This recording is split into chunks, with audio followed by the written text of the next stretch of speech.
G'day guys, hope everything's going well with you all. I've left Western Australia. I was there for the summer and I am now in South Australia in Port Lincoln on the Eyre Peninsula. I've never been in this part of the world before, but it's actually really nice. If you ever get a chance to come down this way, I highly recommend it. There's some beautiful places around here.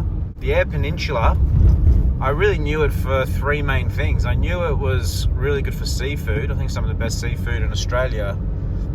It was also one of the only places in the world where you can actually do great white cage diving. I think there's only 3 places in the world that you can do it. And it's also known for OES, can you see that?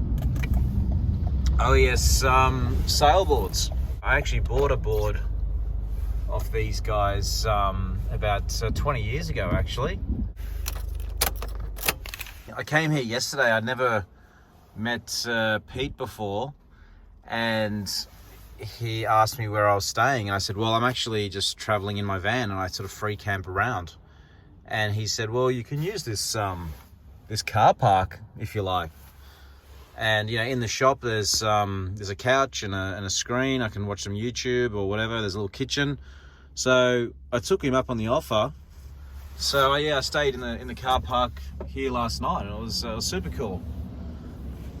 And for any of you that haven't seen it, this is my my bed. I don't have a girlfriend, so I have sails which I cuddle each night. Because there's 2, I can choose. Sometimes I just sleep with both sails, but they're a bit crinkly when you cuddle them. So here we are. Check this old sail. There's a lot of monofilm in these sails, isn't it? And they eventually crack and give way, don't they? It's pretty thick monofilm though. Oh, it's not rigged very well, is it?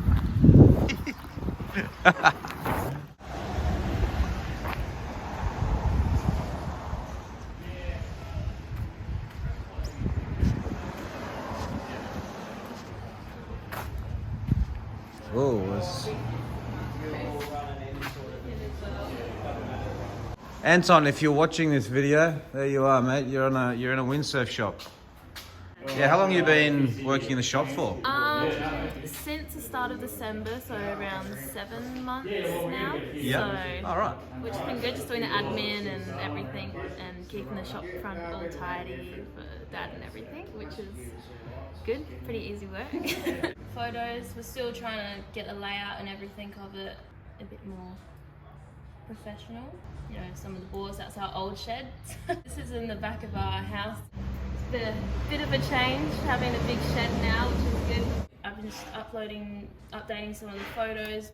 And if someone walks in here and starts, you know, I don't know, starts talking about wave boards or something like that, can you help them with most things, or do you get your dad out, or how does it work? Bit. I've only had the 7 months in the storefront, but I've grown up with windsurfing and everything. I'm learned a bit here and there. Do you want to go through some of the stuff? You can, I guess, technically as a sort of a non-windsurfer, I'm just curious what you kind of know now. So yeah, you can see how much the design's changed, because some people, since they've opened up, have been bringing in their old windsurfers 20-30 years ago. And what's going on with the windsurf equipment over there? So we have a lot of second-hand equipment, sell on consignment for them. Got some booms and just some gear down there that he takes out. It's a bit of a jumble. The ones that I was talking about with a mask track in them that I use, and you can just plug your mask into that. But yeah, these are definitely good for just like the recreational kind of use, I'd say. I really enjoy working here. Moving to uni Adelaide in a month. Definitely come back in the holidays and work and everything, but yeah, it's gonna be a journey, I guess. And actually, we were just talking about it before, but just quickly, you can tell everybody that you, because your dad moves over to Maui. Yeah. And then you were pretty young, you're 5 or something? Yeah, so we started going there. Well, they started going there before I was even born in 2003, but yeah, we do a trip every year for about 3 months at a time, get pulled out of school, which wasn't too, don't really mind that. Get to look at Hookeeper every day and... so I'm jealous. I've yeah, never been there, so definitely want to go cool. back there soon. It's so beautiful, and just the windsurfing community, and going back there and going back to the factory that Dad used to work at, and still seeing some people that were still working in there, and just surprising everyone. Do you think I should go in there and bother him? Yeah. G'day, how are you? Everybody, this is Peter Ross. I got that correct, right? That's right. Hang on. I need one of those in the van. That's a good way to clean yourself, isn't it? So, good, mate. Good to meet you. Yeah. Thanks for calling in on the way through, you know, so. Oh, mate, no, it's my pleasure because, OES is like a really well-known brand if you're a windsurfer. And as I told you yesterday, I bought one myself, which was an excellent board. I've still got it. Tim guy there, he was talking about getting a new single fin, so they're not going out of fashion at the moment. And so when, like on the sign, it says you started in '88, was it? Yeah. Yeah, right. May 1988. When Wow. I showed my first board. Much to my grandfather's disgust, because I was living with my grandpa at that stage. I made this, I think it was a 10-foot light wind board it was going to be. And all I did was just cut the rails. It was pretty much the same as what this one here is, and I glassed it up like that. Yeah, okay. It was pretty ordinary. Got that on the water, and then another mate wanted one as well too, and I said, oh, well, I'll have a go. And that was a lot better. The second one was a lot better. I sort of knew where I made the mistakes on the first one. And then after that, another couple of guys asked them, and then it sort of snowballed off out of that originally. That's where it all started. So. And then we were lucky enough, we went to Hawaii, Maui, back in 1989, I think it was the first trip we went there. All right. And I was lucky enough to meet some of the shapers over there, which were willing to show us how to build boards. So I was really lucky. So who was the main? The main guy was Jimmy Lewis. He took me under the wing pretty easily, and really appreciate what he taught me over the years. It's Jimmy Lewis in his factory up in Puella Cannery. In where, sorry? In Puella Cannery, up on Maui. And he's hand shaping a speed or slalom board there, I think. And that's you as about 20-year-olds or something? Yeah, probably about 18 to 20-year-old. Yeah. Learning off the master. Off the master, yes. He was a good shaper too. He still is. I'm pretty good at him. And that's basically his main shaping room. That was his main shaping room, yeah. And that's where all the speed boards come out of, and he had all the memorabilia on the water. That's cool, isn't it? How he put all his memorabilia up there. Yes, Pascal Marker, Eric Beagle. Just the epicenter of it all, you know. So Yeah. you know, you go around the corner and you see Carl Hill, he shaped for High Tech, and then Craig Masterville, Bill Foote. You know, these guys are just absolute legends for me, board building, you know, and you know, they were quite happy to let me in their shaping rooms and let me watch, you know, so which is pretty good. Probably you'd never be able to do that again, you know. It just showed what the procedures and what was right, what was wrong, and you still tweak things. You didn't do exactly everything you did, but it just gave you the confidence of knowing what you were doing was right, you know. So at that stage there was no internet or virtually I learned how to do everything. Virtually I bought books and old VHS videos, you know. It's probably showing me age at the moment. But yeah, so he was really good, and he let me into his shop, and he actually gave me his speed template for his rocker that Pascal Marker used. Broke to, was it 36 or 38 knots? Yeah, right. Crossbow. Anyway, he gave that to me. Just blade off the street, or could have been anybody, you know. So that shows what type of guy he was, you know. So if you were willing to learn, and he took the time to show you things. So I'm sort of doing that now with young kids that come in want to learn how to build a surfboard. I don't try and blow them off. Just trying to repay some of the things that I learned, got passed down to me, you know. So well, my job's to find out whether you like wave sailing on down the line sort of stuff, or it's predominantly bump and jump, or onshore sort of stuff. So I've got to determine what sort of rockers are we going to be put in there, rail shape profiles, volumes, and all that sort of stuff. So we sort of sit down and work out, a fast board and still want to be reasonably turning. I don't do a lot of down the line sort of stuff. Well, we've got a medium sort of rocker will do that. Then we can sort of work out what sort of board they've been using previously, volumes, and what they want to do. So okay.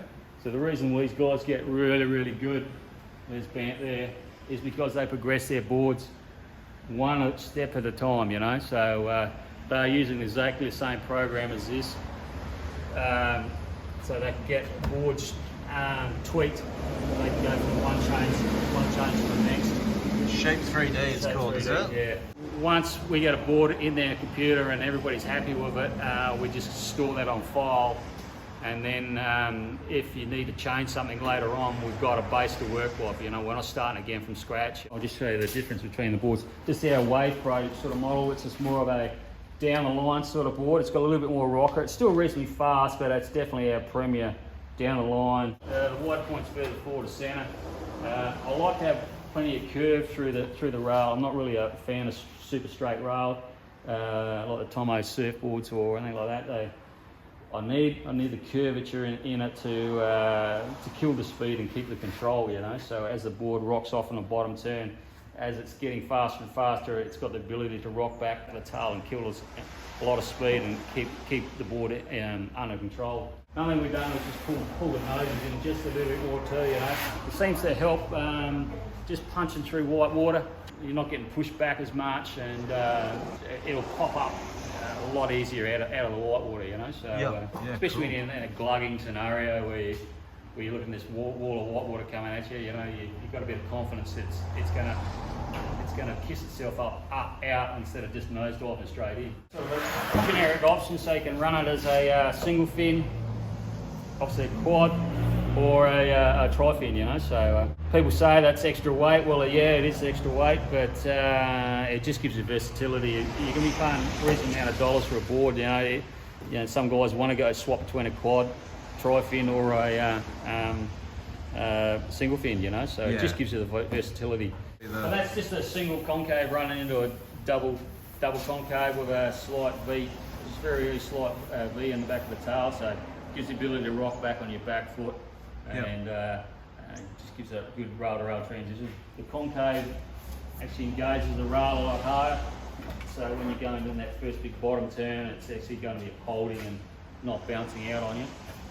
If you only afford one board and a quiver, this will do virtually bump and jump as well. It won't be as comfortable what a double V, double concave V bottom would be, but you can get away with it without having too much. But over the years, we just found it's just worked in so many conditions. These boards have been used at Jaws in Hawaii when it's been working over there, and then flat water bump and jump around here in Port Lincoln. So they got good range and good versatility. So yeah, cool. Try and keep the rail, our profile of our apexes on our rails all the same, all for the whole range. So. And then we try to bury and hide as much volume in the centre as well. So it can be a little bit more domier, but generally we're trying to bury 85 litres in such a short package. So the best way to hide it is through the centre without making it too big and bulky there. So. And you can get, I looked on your website, you can get them in 5 litre increments. We're not restricted to having only 2 or 3 moulded boards coming out of overseas factory. So, and what's the smallest and what's the largest volume you can get this from? You can go down to 65, but I haven't built too many of them. But 70 to 75 litres is probably about where we want to go. And we can build them straight up to about 130. 130 litres. So a bit of a gap in the market for the over the 100 kilo wave guy that wants to have a real wave board, and most of the other production boards don't go much more than 115 to 120, and we sell, there's a lot of big guys that still want a wave sail. Predominantly bump and jump. So it's the X-Wave? Yeah, it's definitely it's a flatter board, really good early planing board. Still can be used in reasonable sized waves, more onshore, bump and jump. Can be used in down the line sort of stuff, but definitely doesn't hold as well as what the Wave Pro does. But but it's a really good fun board for most guys who'll get on it and have a really good time. In 90 to 80% of the conditions, they'll have a good board that's going to do everything they want to do, you know. Who even like good windsurfers in the wave should probably start considering having a board like this, just because there are just so many days where you go out and the conditions turn junky, and it's so gusty sometimes, and even in point breaks we're doing, you know, like the insides is nothing, you know, and you glug it on the get out, you know, so because when I was in Geraldton, I remember there was a day, because I've just got, like, the boards I've got are basically down the line wave boards. Yeah.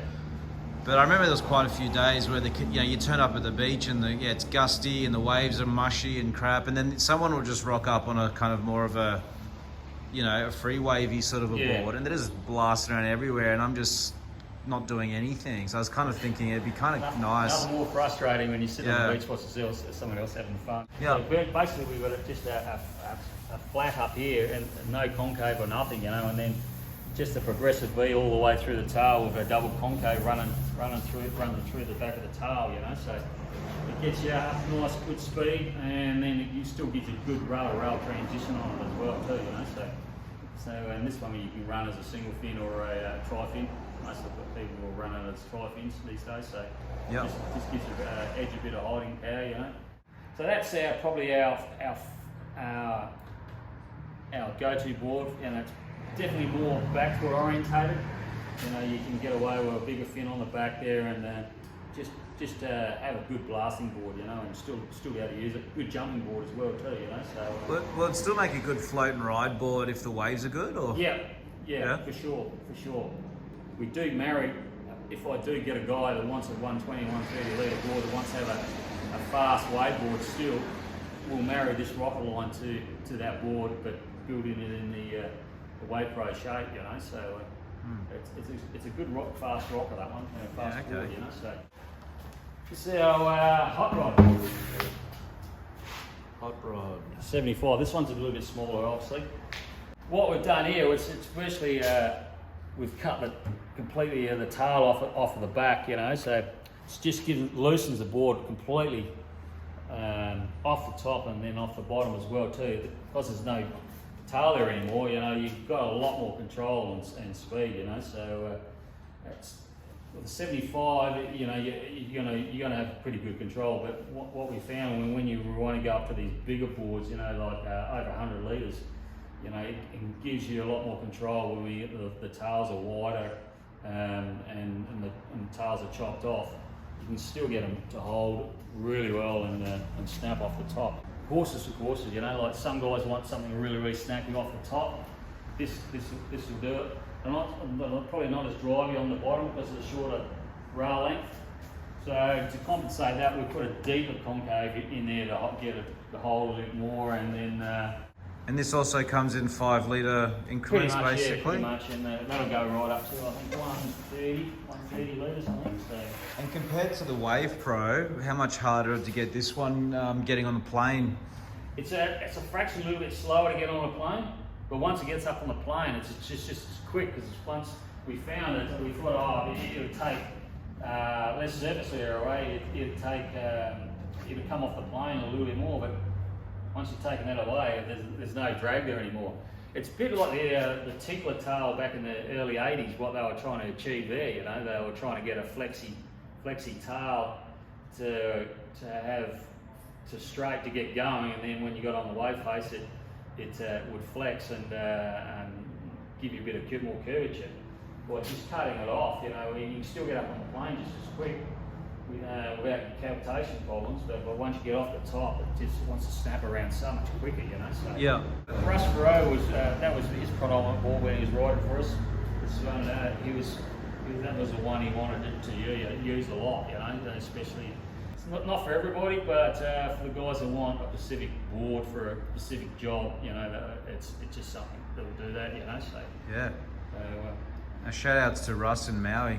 Yeah. I met him as well, so I know who you're talking about. I didn't ask, but that X-Wave, I guess, like planing wise, because that's the big thing, isn't it? Like for a lot of people, it's like getting up on a plane like that. Is that like significantly better than the Wave Pro, or? Pretty much, yeah. Yeah. Yeah. Yeah, it's a couple of pumps and away you go most times, you know. So, oh, okay. That's pretty good, isn't it? Yeah. There's still a reasonable amount of tuck in the rail, so it gets you going. This one here is a prototype at the moment. It's going to be a new range of boards. Hopefully we'll have out by this summer. The Renegade. The Renegade, yes. It's going to probably put in between the X-Wave and the Pro. So we'll be right in between that middle range. We're trying to get a board that's going to be really, really powerful, get up and get going really, really quick, but still have a little more nose rocker in it, just to stop it from nose diving. Good jumping board as well too. The bottom shape's a panel V with double concave running all the way through it, through the tail and bottom. There's no single concave in it, so it sort of breaks the chop up pretty well.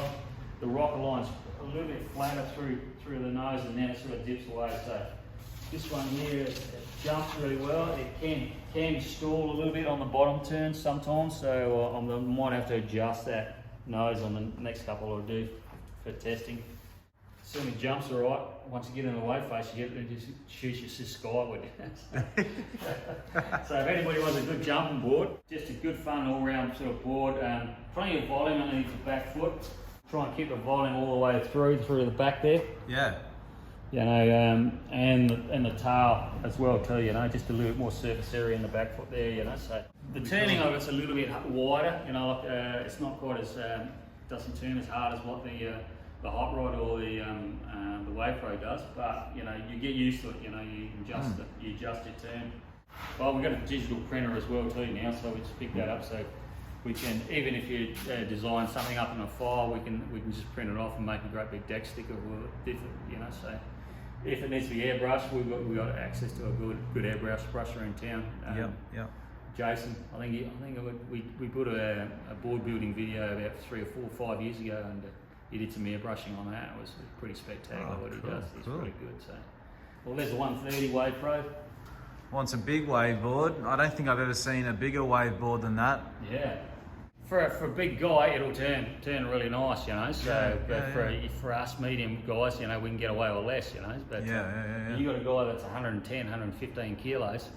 He's going to be able to have the body weight and the force to hold it down, you know. So this is one of the original ones I built back in the early 90s, I reckon, out of polyester. It's like, if you just film the top half, it looks like one of those no-no slalom boards. Yeah, you just look at it now and you think, oh my God. And then you look at the bottom. What were we thinking back then? But, you know. You could just chop off like a foot or two of that board and it'd probably be alright. Yeah, well that's right. You probably still have enough rocker in it to get it going. So once we just determine what board you want on the computer, we send the file off. We go out, we do all our milling over in Adelaide at Leighton Clark's facility over there in the Dig King. He's got a machine over there we use, and we're hoping to get our own machine here in the next 12 months. We only just set this factory up in last year, so since September last year. So this board here's been milled. I'll just quickly show you. So you can see these ridges here. That's actually cutter going down along the blank. So it's a great big grinder with a 9-inch cutting disc on it. So that's why these indentations are on it. So this is how the board comes back to me, and I've got it. Well, the rails are not too bad, but because I've got a vacuum bag at the bottom, I try and keep the rails pretty square, so I can have a nice edge for the vacuum bag and the hard foam onto the bottom. You know, so probably 90% done, and it's up to me to just to fill in, take all the ridges out, and make sure it's the board we're after. But now we know that we know what that volume is, we know the sizing, everything's spot on, you know. So it just takes that grey area completely out of it, and then if you want to replicate it, we've got exactly the same board, we can replicate it again, you know. So this is it's getting ready to put the deck skin on it. So the bottom core seal hard foam's been vacuum bagged onto the bottom of this one. Yep. You can see the difference between the colours and the foam. Yep. This is core seal, which is it's a polymer hard foam. It's a lot better than PVC. it's got more flex. It's got similar strength, but it's got more flex, and then it stops it from tearing as well too. You know, so we were one of the first companies, just probably more accident than good luck, to actually start to use Corcel in all our boards, and we just noticed the snappage rate stopped straight away.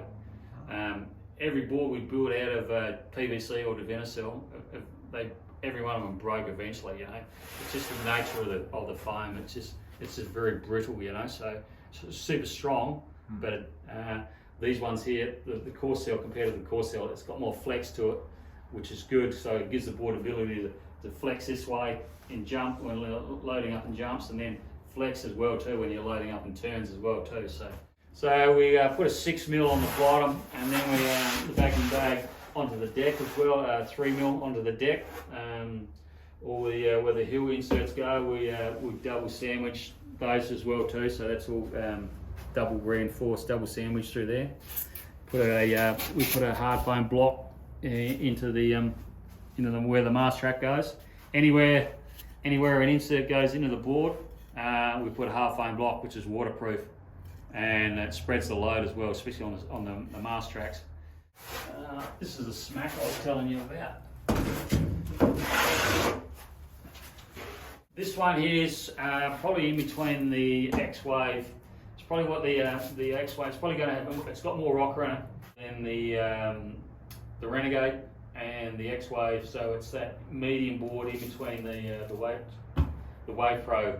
It hasn't got quite as much tail rocker as what the Wave Pros have, but it's very close, and it's just a little bit more full of shape up to the nose here. A little bit flatter deck. I don't know what this one. This one's a 95 litre one there. This one, so a little bit more volume back through here, but not as much as what the new Renegade's going to have through the back there. And then just a nice wide tail at the back there, you know. So it's a good all-round board. Again, just someone wants something a little more wave orientated, a little more turning orientated than say the flat water wave boards. Well, this is what the smack would be right after, you know. So yeah, okay, cool. This is where we do all the laminating. So we've got all the boards waiting to go onto the laminating table. Paddle boards, Indo gun, that one's going to get laminated up. There's another surfboard that's going to get done for a local guy. We're building these full carbon boards now, which have been really good for us as well too, you know. So this board will get 6-ounce carbon both top and bottom. Yeah. A bit like the Black Arts, but it'll be all painted white, you know, so you won't know it's there, but they've been really good performance-wise. And overseas, like you... Well, we have been selling a lot of boards overseas, but now this the COVID is down, and the freight, it's just gone through the roof, you know. It's sort of killing that off, you know. Like, I think I got a quote to send a board to Florida. It was going to cost $1,200. You know, and that was a deal killer for the guy, you know, which is understandable, you know. So basically, for the shorter term, unless something radically changes, you're really going to be focusing on Australia. Pretty much at the moment, you know. We still want to try and expand internationally, which we're going to be doing, but if shops are going to be ordering larger quantities, we can sort of start fitting part containers out and then get them sent there to them as well too, you know. So yeah, oh well, it'll be interesting to see what happens. There's probably going to be a fair few. It'll be interesting in the coming years how all this plays out, won't it? Like, that's it. It's a bit of it's not a worry, but you just got to be adaptable and be able to change for the times. You can't do what you did 2 years ago. It's a complete change. Yeah. So. But it works both ways, because then the big brands overseas, they also have to ship their boards to Australia, which then makes it more expensive for them. Well, so that's what a lot of them. You know, you see the retail price. A lot of the imported ones are all going through the roof, you know, and it's because of the shipping costs are going. The container rates are going up that much quicker, you know. A couple of years ago, 2 years ago, it was about $3,000 or $4,000 US to get a container out of Hong Kong. And now you're looking up to 20 to 18 to 20. We do our laminating off the boards on our laminating table. There's no boards get laminated with fiberglass going straight on the board. Everything gets laminated off. That way I can control how much resin's going into the fiberglass. All our resins are all weighed out So we know exactly for each particular job, we know exactly how much weight we get. So we're not putting any excess resin into the fiberglass, you know. So this is our vacuum bagging manifold. Mate Robert Zack had made this up. He did an absolutely splendid job. It's far better than I've ever done. But it's a splitter here and a manifold, so I can pull down four different boards at different times, you know, and know exactly what the pressures are doing on each bag, you know. So yeah. All our patching for our carbons and I think we know exactly how much weight's gone into the laminate, and then we can control the weight of the resin going into it, you know. So yeah. So everything's consistent all the way through. It's consistency is what we're after, you know. We don't want too much resin in there, or they become too brittle or too dry. That's the other problem. A lot of the production boards are laminated with they can delaminate really easily. It's generally because the laminate's been too dry. Build them to a strength rather than a weight. You know, we're not trying to make them super light and then only have them fall to bits. You know, so especially the wave boards, they take a fair bit of beating. You know, but the big difference we use is a lot of S-glass, which is about 30 to 40% stronger. So both these cloths here are 4 ounce. So even though it's still 4 ounce, I'll just pull a strand of that out. Just cut that off.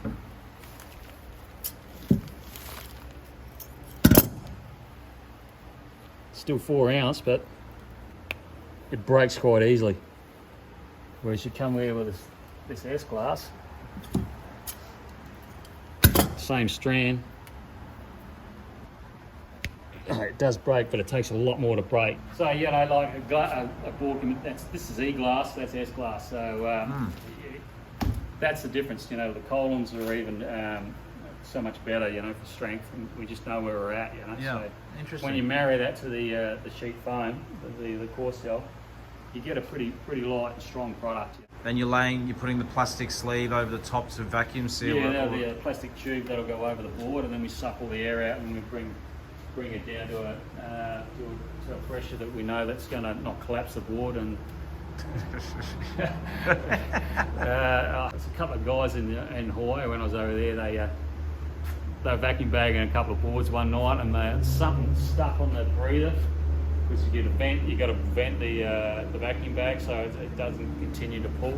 Something went over that, and they come back the next morning and the board's completely flat, and then bent around like a banana. Banana. It was it was destroyed, you know. Oh my God.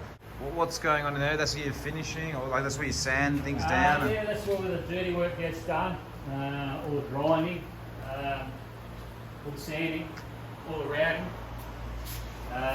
all the pin boxing gets placed in here with the lighting and then the exhaust fan and pulling all the dust out of here, you know. So yeah, it's for other people working here as well, it's a lot cleaner environment. Well, you don't make money changing bits on your routers, so it's far easier to have them all set up, ready to go for each specific job. Yeah. It's quicker.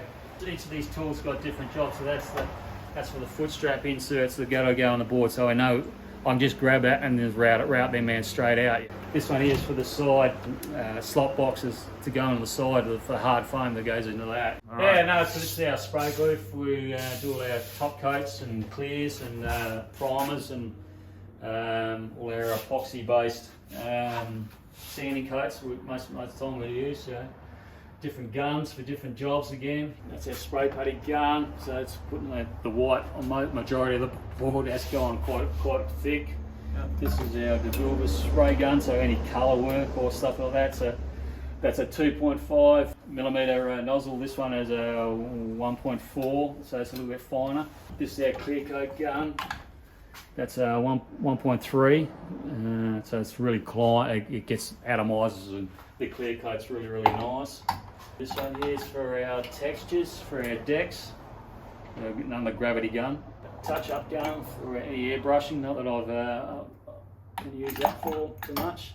That's a dry powder flake gun, you know, we can spray the actual texture down on the deck with that. We'll put the clear down first and then spray the texture on the decks after that, you know. Stickers got to go on, and then the clear coats and the deck textures.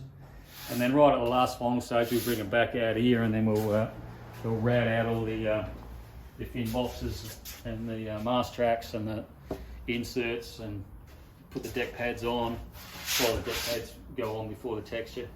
You know, all the top pros from Kai Lenny to Ian Walsh, all the guys over in Hawaii, they're all on the epoxy carbon boards now, you know. So we've taken the technology from the sailboard side of it and then reintroduced it to the surfboards, you know. So that's cool. Which gives us advantages because we've been using the epoxies and the carbons and the S-glass for so long. We just know the parameters and what can work and what doesn't work. That's a slalom board? No, it was a slalom board, yeah. Look at that. Again, that's an early... It looks like it would kill someone, that thing. Oh, and the speedboard. Just look at that speedboard. Yeah. I didn't actually build this one, but... That's amazing, isn't it? That's an old Santosha, this one. Holy moly, I've got this guy to build me a board before I started building boards, you know, so... Can't be easy to get going. God. No, it's not. But once they get up and going, obviously I was a lot lighter back in those days when I was riding these things. Once you got them up and going, they stayed pretty quick. You need a lot of wind, though. Well, I just want to thank yourself. You know, like your videos you're putting out these days are just exactly what Australian consumers of the windsurfing and the water sports really do need. They need people like yourself documenting, you know, just the conditions, what we've got here. You know, it's just great. You know, I think you and Ben Prophet and the guys from Windsurfing TV are certainly making it more accessible to the people that actually don't windsurf, you know, to see what everybody else is feeling state-wise, you know. So yeah, thanks, man. You do a really good job. We often have beers around here Friday nights and everybody's looking for your next video. Tonight we're just going to be sitting there watching this video. Watching I don't think anybody want to come and see me, but I think that's the biggest problem with sport at the moment. You know, we've sort of got a generational change with the kids. You know, I'm not saying that they don't want to get out, but you know, it's too tempting for them to stay at home and just sit and talk to each other on the phones, you know. But when we were growing up, there was nothing like that, so you either go surfing, windsurfing, playing footy, or doing something, you know.